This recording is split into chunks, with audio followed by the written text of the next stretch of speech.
ആദ്യ പാദത്തിൽ എതിരില്ലാത്ത 4 ഗോളുകൾക്ക് PSG ബാർസലോണയെ തങ്ങളുടെ തട്ടകത്തിലിട്ട് മുട്ടുകുത്തിക്കുന്നുണ്ട്. ബാർസയുടെ മുന്നേറ്റത്തിലെ പേരുകേട്ട MSN സഖ്യം പോലും അന്ന് നിസ്സഹായരായിരുന്നു. അതെ, 2017 UEFA ചാമ്പ്യൻസ് ലീഗിന്റെ റൗണ്ട് ഓഫ് 16 എന്ന കടമ്പ കടക്കാൻ ബാർസക്കിനി രണ്ടാം പാദത്തിൽ കുറഞ്ഞത് 5 ഗോളിന്റെ ലീഡെങ്കിലും നിലനിർത്തേണ്ടി വരും.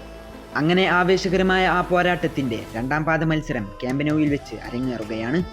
ഏകദേശം 1 ലക്ഷത്തോളം വരുന്ന കാണികളെ സാക്ഷിയാക്കിക്കൊണ്ട് കളിയുടെ 3-ാം മിനിറ്റിൽ തന്നെ ലൂയിസ് സുവാരസ് ഒരു ഹെഡർ ഗോളിലൂടെ ബാർസലോണയെ മുന്നിലെത്തിക്കുന്നു. പിന്നീട് ആദ്യ പകുതിക്ക് പിരിയും മുമ്പേ ഇനീസ്റ്റയുടെ ഒരു ബാക്ക് ഹീൽ പാസ് കുർസാവയുടെ കാലുകളിൽ തട്ടി ഓൺ ഗോളായി മാറുന്നുണ്ട്.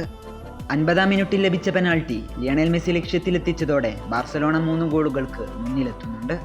എന്നാൽ കാറ്റലോണിയൻ ആരാധകരുടെ പ്രതീക്ഷകളെ തല്ലിക്കെടുത്തിക്കൊണ്ട് മത്സരത്തിന്റെ 62-ാം മിനിറ്റിൽ കുർസാവയുടെ അസിസ്റ്റിൽ നിന്നും എഡിസൺ കവാനിയുടെ ഒരു ഗോൾ പിറക്കുന്നു. എന്നാൽ തുടർച്ചയായി ലഭിച്ച ഫ്രീക്കിക്കും പെനാൾട്ടിയും ലക്ഷ്യത്തിലെത്തിച്ചുകൊണ്ട് നെയ്മർ ജൂനിയർ കാറ്റലോണിയൻ ജനതയ്ക്ക് ഒരു രക്ഷകനായി അവതരിക്കുന്നുണ്ട്. എങ്കിലും എവേ ഗോളിന്റെ ആനുകൂല്യത്തിൽ PSG ക്വാർട്ടർ ഫൈനൽ ഏകദേശം ഉറപ്പിച്ചു നിൽക്കുകയാണ്. എന്നാൽ കളി അവസാനിക്കാൻ നിമിഷങ്ങൾ മാത്രം ബാക്കി നിൽക്കെ നെയ്മറിന്റെ ഒരു ലോങ് പാസ് PSG ബോക്സിലേക്ക് താഴ്ന്നിറങ്ങുന്നു. ഒരു സ്ലൈഡിംഗ് ഫിനിഷിലൂടെ പകരക്കാരനായി എത്തിയ സെർജിയോ റോബർട്ടോ ആ പന്തിനെ വലയിലെത്തിക്കുന്നുണ്ട്.